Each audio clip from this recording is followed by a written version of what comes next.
Singkong atau ubi kayu merupakan tanaman umbi-umbian yang tumbuh dari akar tanaman ketala pohon.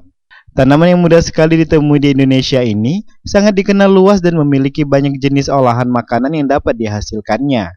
Seperti yang dilakukan oleh Pak Habludin. Ia mengolah singkong menjadi sebuah jenis makanan yang populer saat ini, yaitu singkong keju. Bahan utama kudapan ini adalah singkong yang dipotong-potong, kemudian dikukus dan digoreng.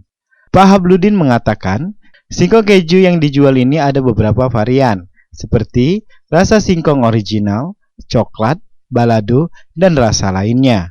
Untuk harga satu kotaknya hanya Rp10.000 saja. Singkong keju ini kita jual Pak, ada beberapa varian ya. Ada original itu nggak pakai varian lain kan? Murni kayak gitulah sudah itu ada kasih strawberry, coklat, green tea, barbecue, jagung manis, balado sama keju. Iya Pak. Untuk harganya itu Pak, ini berapa itu Pak? Harganya seluruh, walaupun beberapa varian itu sama Rp10.000. Rp10.000 Pak. All Rp10.000. Pak Habludin mengaku berjualan singkong keju ini bisa meraup keuntungan mencapai ratusan ribu rupiah per harinya. Ipal Waborodi, Silampari TV melaporkan.